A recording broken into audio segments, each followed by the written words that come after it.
شروع کرتی ہوں اللہ تعالیٰ کے نام کے ساتھ جو بڑا مہربان نہایت رحم کرنے والا ہے۔ یہود کہتے ہیں کہ نصرانی حق پر نہیں اور نصرانی کہتے ہیں کہ یہود حق پر نہیں، حالانکہ یہ سب لوگ تورات پڑھتے ہیں، اسی طرح انہی جیسی بات بے علم بھی کرتے ہیں۔ قیامت کے دن اللہ ان کے اختلاف کا فیصلہ ان کے درمیان کر دے گا۔ اس شخص سے بڑھ کر ظالم کون ہے جو اللہ تعالیٰ کی مسجدوں میں اللہ تعالیٰ کے ذکر کیے جانے کو روکے، ان کی بربادی کی کوشش کرے۔ ایسے لوگوں کو خوف کھاتے ہوئے ہی اس میں جانا چاہیے۔ ان کے لیے دنیا میں بھی رسوائی ہے اور آخرت میں بھی بڑا عذاب ہے، اور مشرق اور مغرب کا مالک اللہ ہی ہے۔ تم جدھر بھی منہ کرو ادھر ہی اللہ کا منہ ہے۔ اللہ تعالیٰ کشادگی اور وسعت والا اور بڑے علم والا ہے۔ یہ کہتے ہیں کہ اللہ تعالیٰ کی اولاد ہے، نہیں بلکہ وہ پاک ہے۔ زمین اور آسمان کی تمام مخلوق اس کی ملکیت میں ہے اور ہر ایک اس کا فرما بردار ہے۔ وہ زمین اور آسمانوں کو پیدا کرنے والا ہے۔ وہ جس کام کو کرنا چاہیے کہہ دیتا ہے کہ ہو جا، بس وہ ہو جاتا ہے۔ اسی طرح بے علم لوگوں نے بھی کہا کہ خود اللہ تعالیٰ ہم سے باتیں کیوں نہیں کرتا، یا ہمارے پاس کوئی نشانی کیوں نہیں آتی۔ اسی طرح ایسی ہی بات ان کے اگلوں نے بھی کہی تھی۔ ان کے اور ان کے دل یکساں ہو گئے۔ ہم نے تو یقین والوں کے لیے نشانیاں بیان کر دیں۔ ہم نے آپ کو حق کے ساتھ خوشخبری دینے والا اور ڈرانے والا بنا کر بھیجا، اور جہنمیوں کے بارے میں آپ سے پرسش نہیں ہوگی۔ آپ سے یہودی اور نصارہ ہرگز راضی نہیں ہوں گے جب تک کہ آپ ان کے مذہب کے تابع نہ بن جائیں۔ آپ کہہ دیجئے کہ اللہ کی ہدایت ہی ہدایت ہے، اور اگر آپ نے باوجود اپنے پاس علم آ جانے کے پھر ان کی خواہشوں کی پیروی کی تو اللہ کے پاس آپ کا نہ کوئی ولی ہوگا اور نہ کوئی مددگار۔ جنہیں ہم نے کتاب دی اور وہ اسے پڑھنے کے حق کے ساتھ پڑھتے ہیں، وہ اس کتاب پر بھی ایمان رکھتے ہیں، اور جو اس کے ساتھ کفر کرے وہ نقصان والا ہے۔ اے یعقوب علیہ السلام کی اولاد، میں نے جو نعمتیں تم پر انعام کی ہیں انہیں یاد کرو، اور میں نے تمہیں تمام جہانوں پر فضیلت دے رکھی تھی۔ اس دن سے ڈرو جس دن کوئی نفس کسی نفس کو کچھ فائدہ نہ پہنچا سکے گا، نہ کسی شخص سے کوئی فدیہ قبول کیا جائے گا، نہ اسے کوئی شفاعت نفع دے گی، نہ ان کی مدد کی جائے گی۔ جب ابراہیم علیہ السلام کو ان کے رب نے کئی باتوں سے آزمایا اور انہوں نے سب کو پورا کر دیا، تو اللہ تعالیٰ نے فرمایا کہ میں تمہیں لوگوں کا امام بنا دوں گا۔ عرض کرنے لگے میری اولاد کو بھی؟ فرمایا میرا وعدہ ظالموں سے نہیں ہے۔ ہم نے بیت اللہ کو لوگوں کے لیے ثواب اور امن امان کی جگہ بنائی۔ تم مقام ابراہیم کو جائے نماز مقرر کر لو۔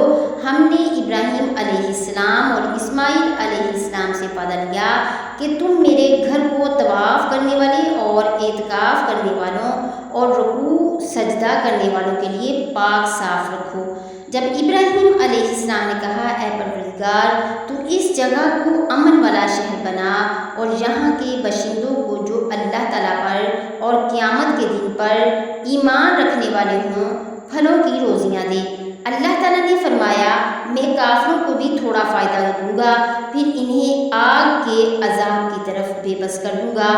یہ پہنچنے کی بری جگہ ہے۔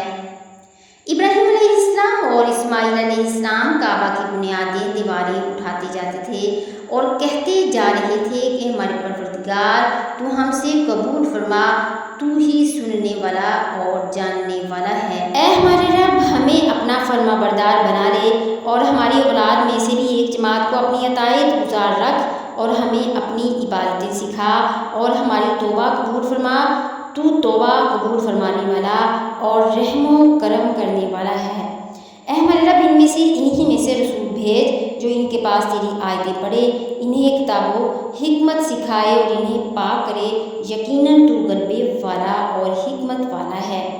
دین ابراہیم سے وہی بے رغبتی کرے گا جو محض بیوقوف ہو۔ ہم نے تو اسے دنیا میں بھی برگزیدہ کیا تھا اور آخرت میں بھی وہ نیکوکاروں میں سے ہے۔ جب کبھی بھی انہیں ان کے رب نے کہا فرما بردار ہو جا، انہوں نے کہا میں نے رب العالمین کی فرما برداری کی۔ اس کی وصیت ابراہیم علیہ السلام اور یعقوب علیہ السلام نے اپنی اولاد کو کی کہ ہمارے بچوں، اللہ تعالیٰ نے تمہارے لیے اس دین کو پسند فرما لیا، خبردار تم مسلمان ہی مرنا۔ کیا حضرت یعقوب علیہ السلام کے انتقال کے وقت تم موجود تھے جب انہوں نے اپنی اولاد کو کہا کہ میرے بعد تم کسی کی عبادت کرو گے؟ تو سب نے جواب دیا، آپ کے معبود کی اور آپ کے آباء و اجداد ابراہیم علیہ السلام اور اسماعیل علیہ السلام اور اسحاق علیہ السلام کے معبود کی، جو معبود ایک ہی ہے، اور ہم اسی کے فرما بردار رہیں گے۔ یہ جماعت تو گزر چکی، جو انہوں نے کیا وہ ان کے لیے ہے، اور جو تم کرو گے تمہارے لیے ہے۔ ان کے اعمال کے بارے میں تم نہیں پوچھے جاؤ گے۔ یہ کہتے ہیں کہ یہود و نصارہ بن جاؤ تو ہدایت پاؤ گے۔ تم کہو بلکہ صحیح راہ پر ملت ابراہیمی والے ہیں، اور ابراہیم خالص اللہ کے پرستار تھے اور مشرک نہ تھے۔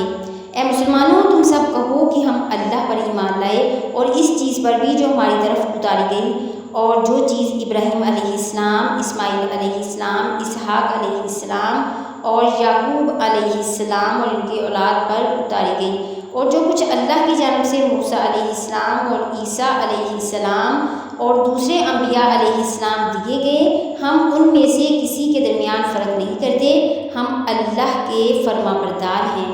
اگر وہ تم جیسا ایمان لائیں تو ہدایت پائیں، اور اگر منہ موڑیں تو وہ صریح اختلاف میں ہیں۔ اللہ تعالیٰ ان سے عنقریب آپ کی کفایت کرے گا، اور وہ خوب سننے والا اور جاننے والا ہے۔ اللہ کا رنگ اختیار کرو، اور اللہ تعالیٰ سے اچھا رنگ کس کا ہوگا؟ ہم تو اسی کی عبادت کرنے والے ہیں۔ آپ کہہ دیجیے اے پیغمبر صلی اللہ علیہ وآلہ وسلم، کیا تم ہم سے اللہ کے بارے میں جھگڑتے ہو، جو تمہارا بھی رب ہے اور ہمارا بھی رب، ہمارے لیے ہمارے اعمال اور تمہارے لیے تمہارے اعمال، ہم تو اسی کے لیے مخلص ہیں۔ کیا تم کہتے ہو کہ ابراہیم علیہ السلام اور اسماعیل علیہ السلام اور اسحاق علیہ السلام اور یعقوب علیہ السلام اور ان کی اولاد یہودی یا نصرانی تھے؟ کہہ دو کیا تم زیادہ جانتے ہو یا اللہ تعالیٰ؟ اللہ کے پاس شہادت چھپانے والے سے زیادہ ظالم اور کون ہے، اور اللہ تمہارے کاموں سے غافل نہیں۔ یہ امت ہے جو گزر چکی، جو انہوں نے کیا ان کے لیے ہے، اور جو تم نے کیا وہ تمہارے لیے ہے۔ تم ان کے اعمال کے بارے میں سوال نہ کیے جاؤ گے۔